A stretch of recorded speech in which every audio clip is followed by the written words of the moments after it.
And now, here's your host of Shaping Success, Wes Tankersley. What is up, everyone? Welcome to Shaping Success. I'm host Wes Tankersley, back with Robert Watson. It is Wednesday. We did not have a show Monday. It was Memorial Day, remembering all those people who served. And it's pretty crazy because there's been situations with me that have just kind of, Robert and I haven't done this I think it's been 2 weeks. So, it's been 3 if we count like the actual time elapsed. But I have been dealing with a 2-year-old who is terrible twos. Yeah, you've done that twice now, so you've kind of gotten a groove now. Yeah. Right?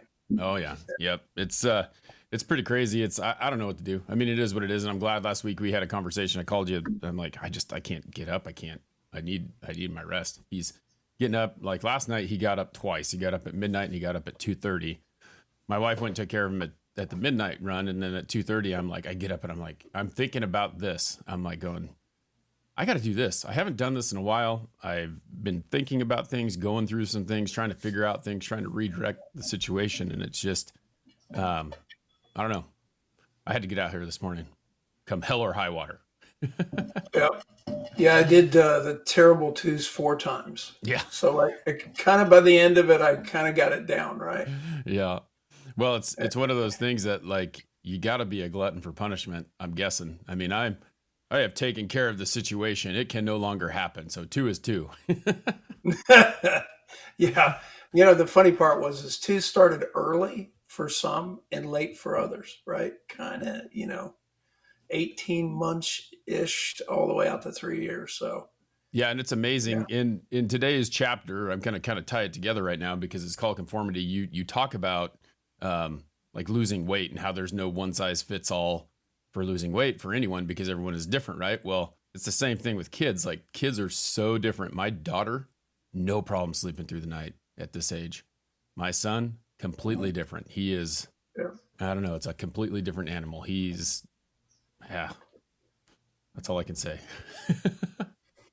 No, I totally get it. The idea for conformity came from, number one, a TikTok that a young lady was trying to explain cringe to an old guy, which was me, of course, right? Because I didn't know what cringe was. I was like, cringe, okay, like, what? So it was explaining what the colloquialism was for that generation. And I was like, okay, but when we understand how we learn, and I cover that in the book in other chapters, we learn by mimicking, right? Mm-hmm. So that heavy see one, do one, teach one mentality exists in everything we do to learn. So conformity is kind of a natural outcropping to that, which means if we learn by imitating and mimicking, then the natural response is we should be like our crowd, right? But then after we learn, we come up with some what we call authenticity, right? Which makes us uniquely us. And it's scary, especially for teenagers, right? And then it's scary for 20-year-olds, and it's scary for 30 years old. Each time or each decade that you live, it has a different fear factor associated with doing what everybody else does, right? Somebody responds badly to something, and Nikki's online so she can appreciate this. If a guy is too forceful, he's a dick. Yeah. But if a woman's too forceful, she's crazy. Okay. No, be careful because that is true, right? No, it is. It's like there's that double standard. Like if a guy is promiscuous, he's a whore. Or he's just promiscuous, and if it's a woman, she's a whore. Like it's right. That's that fine line that you walk. Like for some reason, it's different for men than it is for women. That's the way it is. And that in that conformity thing, it is basically anytime you break outside that conformity bubble and you get into the cringeworthy side of things, right? It's different for a man than a woman, right? If a guy changes what he's wearing and all that kind of stuff, then he's, being progressive. If a woman's changing it and she's showing some cleavage, then, you know how that goes. Yeah.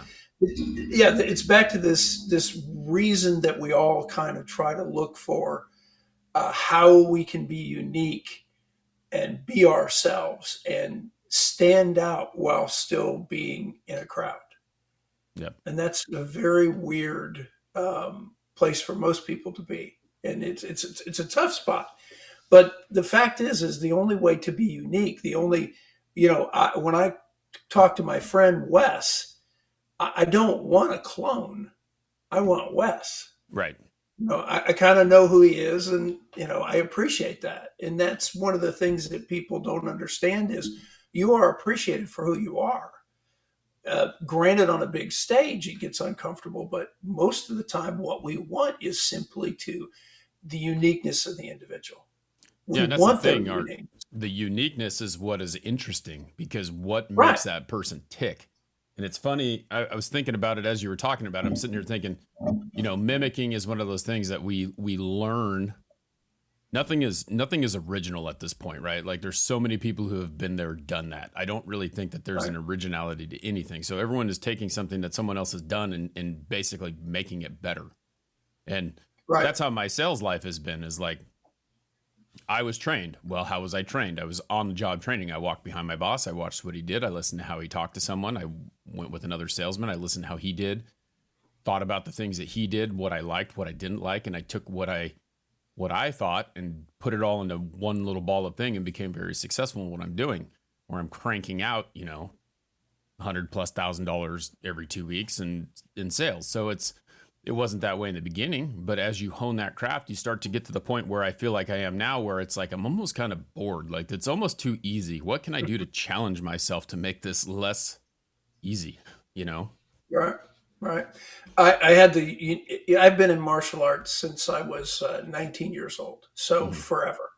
Multiple black belts in multiple arts. So I got a chance to work out with a friend of my son's who's a good jujitsu player. He understands his game and all that kind of stuff. And so we started to square off. And he just said, "My God, what are you?"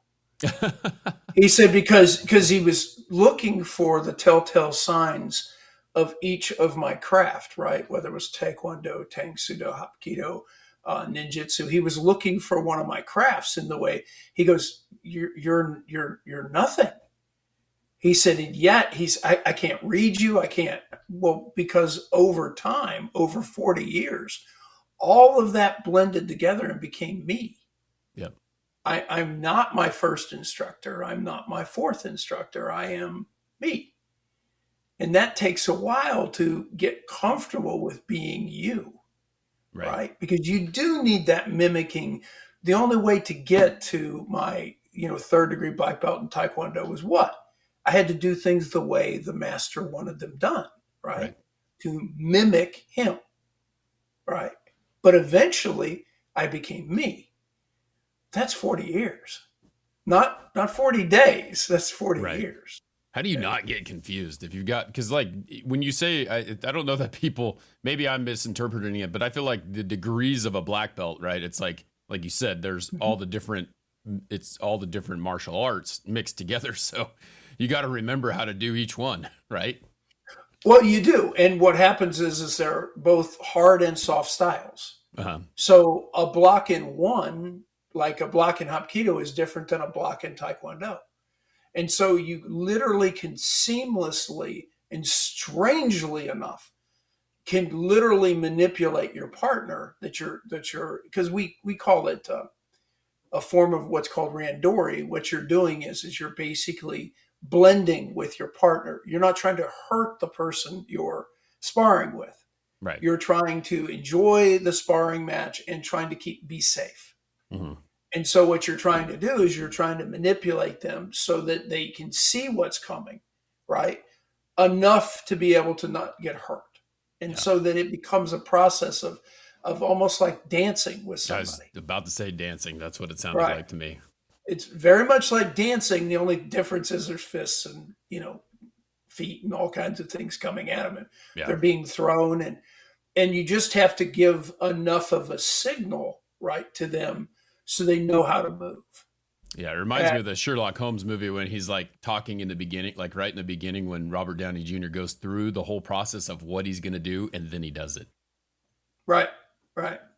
Yeah, it's really pretty cool. And so this all comes back to the idea, and I forget more stories than I remember.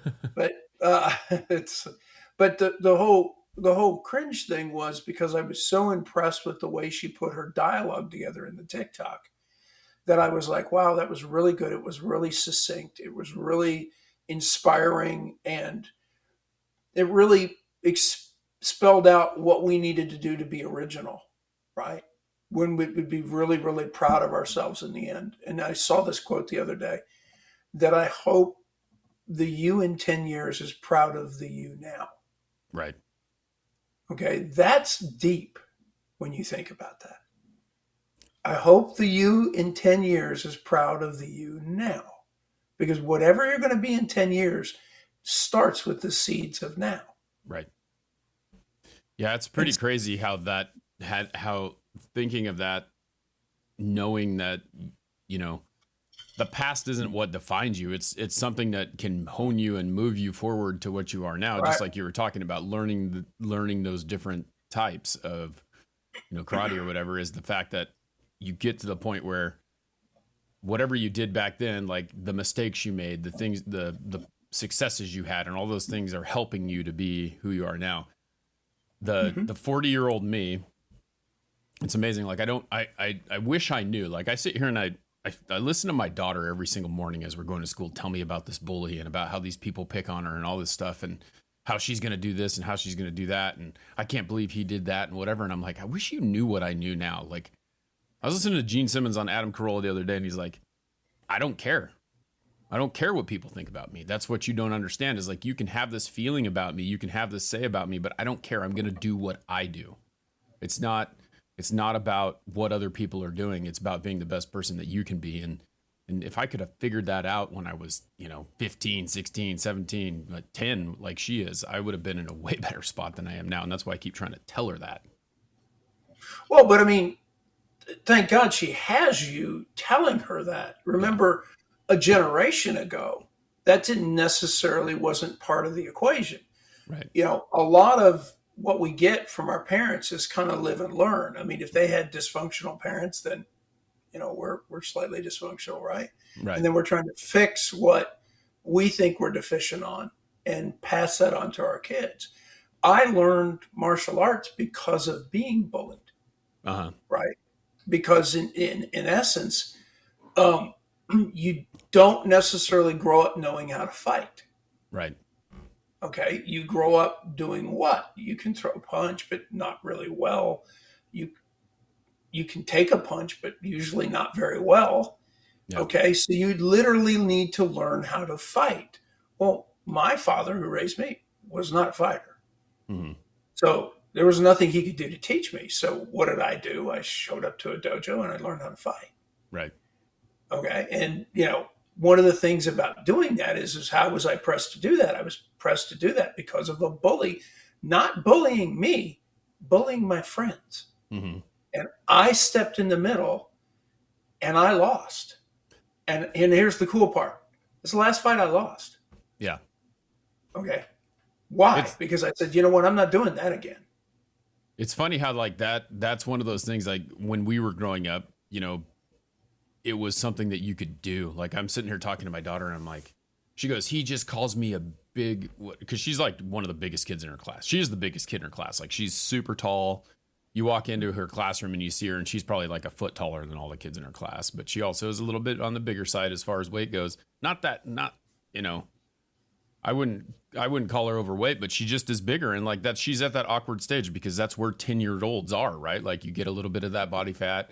As you start to get taller, you stretch out, you get to that point where you kind of slim down and all that stuff. And she's in that awkward stage. Well, there's this little punk kid who is skipped a grade. He's probably a foot and a half shorter than her. Little girly voice, she always talks about it. It's kind of funny. And he just picks on her constantly. And he's a bully and he's this and that. And I just want to say, you know what? When he says something, just punch him in the face. And yesterday, I want to say that, but I can't, because if I do, she's going to get in trouble. Yeah.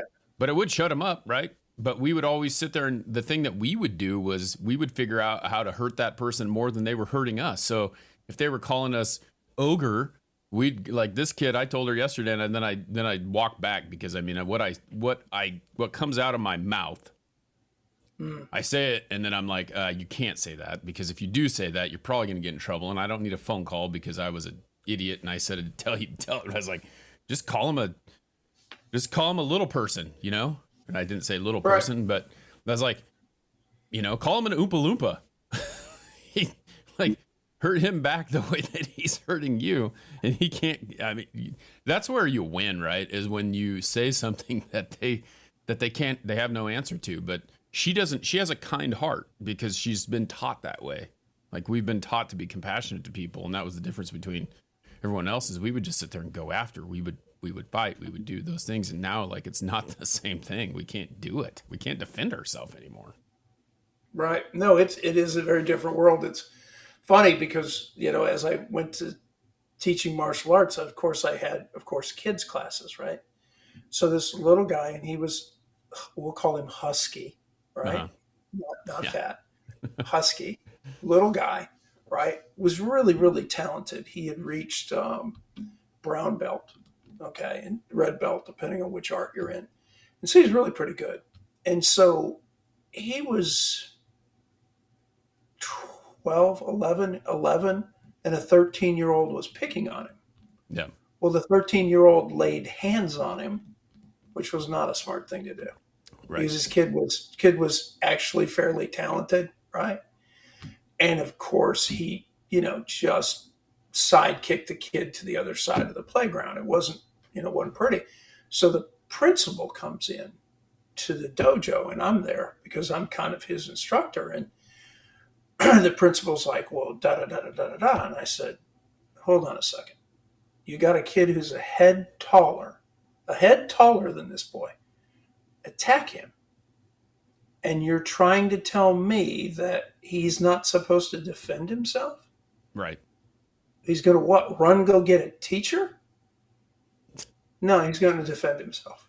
Which, the thing that's funny about that is that teachers don't do anything about it anymore. Like, they don't. No. Like, it's just like you said, it's that situation. Now this teacher is coming to you because a kid that was picking on the other kid, and because you train them, right? It's not like, hey, I'm not teaching you to go have a fight. I'm teaching you, if someone comes after you, it's going to be a defense mechanism to stop them from doing something to you. So now you can't defend yourself. I went through the same situation in high school. I had a kid trying to punch me in class. I was bigger than him. I grabbed him. I put him on the ground. And had I not cussed in the principal's office explaining why I was defending myself, I probably wouldn't have got suspended for 2 days. Well, yeah, but I mean, the reality is that they've created in some cases a culture where, you know, the old days, it was seriously is they got out the boxing gloves, they went to the gym, and you just handled it. Right? Because you needed to get rid of the problem, and it needed to not be done in a childish way or some kind of, you know, it just needed to be handled. Everybody would move on. Right. And asking somebody not to defend themselves is ridiculous. Yep.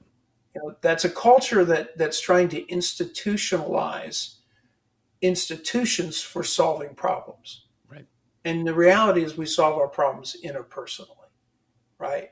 Yeah. We don't need an institution to insert in our marriage. We actually need to solve our problems interpersonally. Right. These are kind of some of the problems that you see in a liberal democracy is the understanding that the institution is kind of almost the higher order and higher authority. And the reality is no, not necessarily. That doesn't really, and the school board's not necessarily the first person to deal with this kind of issue. It really needs to be dealt with one-on-one. Right. And then put to bed, right? So that it doesn't continue. But bullies are bullies, right? And if you don't back a bully down, they continue.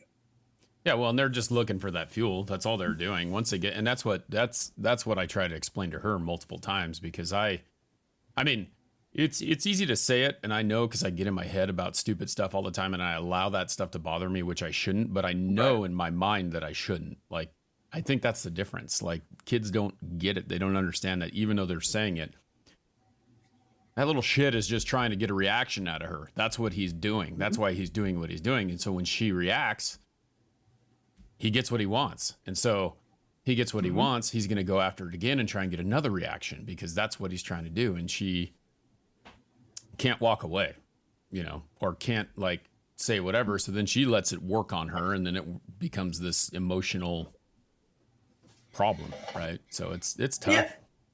Yeah, it's even more difficult because, of course, what a bully is satisfying is the dysfunction they have in their life. They're fairly miserable, and it makes them happy to make other people miserable. Right. Because the reality is, you and I both know that, you can be playful in teasing other people. When we know playful is the kind of thing that endears us to other people, right?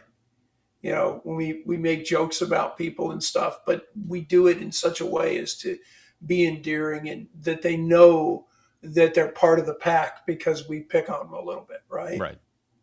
Yeah. That's the difference between somebody wanting to do something in a playful and somebody doing something that's malicious, right?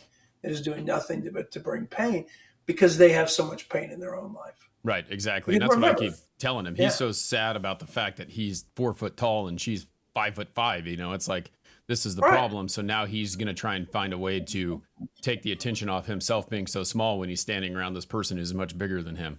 And those little kids, this as well. I think we've had this conversation before, but like, we're both big dudes when we were, like when I was a freshman in high school, I was 6'1". So I was already 2 inches away from my full size when I was a freshman.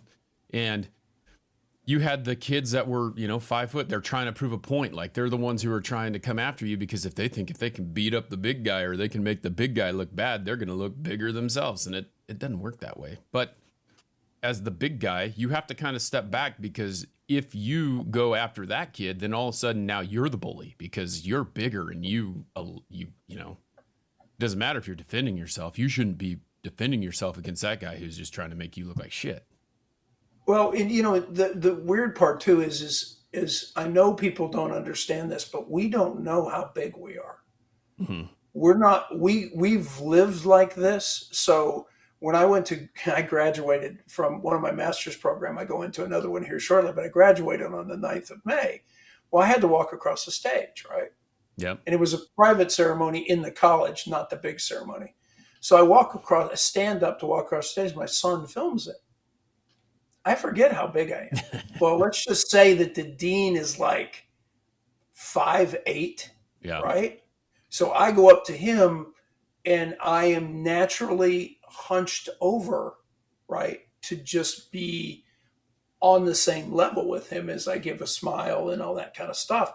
But I just loom over him size-wise. And I don't think about that because I'm just trying to be, myself. Right. But the differential in the video is daunting, right? But we don't think that way. We don't think in terms of What I think is funny, like I was thinking about that because the last book that I was listening to, because I'm on this athlete kick. I was listening to Michael Jordan's book, and then I just listened to Shaquille O'Neal's, and he was talking about being a 7-footer, and I'm sitting there going, 7 foot isn't that tall. Like if you're 6'3", 7 foot isn't that tall. But then again, when that 7-footer is standing next to you, it's a different story. Then you realize how small you are. Well, I mean, I'm 6'5". When a guy standing next to me is 6'10", just 5 inches, right? Yeah. Which everybody thinks is nothing. No, it's pretty large. Yeah. When you're that 5 inches, you kind of look up and go, damn. Yeah. Yeah. I can only imagine what my wife thinks. She's 5'5". So, I stand next to her and it's like, I tried to walk on as a college basketball player, right? And so I was 6'5" when I tried to walk on, and I was talented, like a talented second tier player, not a talented first tier player, right? I would have been a 6th or 7th guy, right? And that would have been the best. Yep. But on that day, I got out there and I was playing against a guy who happened to be 6'10". That's why I remember the story so much. Right. And so he lifts his arms up in the air, right? And I went, where'd the basket go? Damn near touch the thing. No, but the funny part is that the first possession down there, I reversed on him and dunked on him. Oh shit. And that was a huge error, right? Yeah, because now he knows. Oh no! Now he's just mad. Yeah. And so and the weird part, this was before the pros were playing the Olympics, and so the guy I was playing against went to the Olympics. Oh man, he was really good. And let's just say that I didn't get anywhere close to the basket after that. Yeah, that's it. Like, that's the end of that. Oh yeah, you embarrassed me. Okay, now I got it's my something turn. For you. Well, great topic. I enjoy it. We've been talking. We'll talk a little bit more. We might have an announcement here, or we will have an announcement here at some point. But I'm trying to figure this out, kind of do a little rebranding and decide what we're going to move forward with the podcast. It's going to continue to go. What that capacity looks like, we're working on, and we're halfway through the book. Conformity is page 101, and there's some 225 pages. We're almost halfway through. We're getting there. Yep. So we'll be working on that. I look forward to bringing some more topics to you guys. I appreciate y'all being here. I appreciate the Patreons, Nikki, Anna, our TikTok subscribers. We've got all over there too. We're going to try and figure out a way to do this on TikTok because it's a little bit difficult when there's two people and Ecamm doesn't allow you to stream to TikTok, and TikTok's kind of like it's its own thing. So, but we keep posting them over there. Robert, look forward to catching up with you next week. Have a great day. Appreciate it. Have a wonderful one. All right. We'll talk to everyone soon. Until next time, I challenge you to find the shape of your success.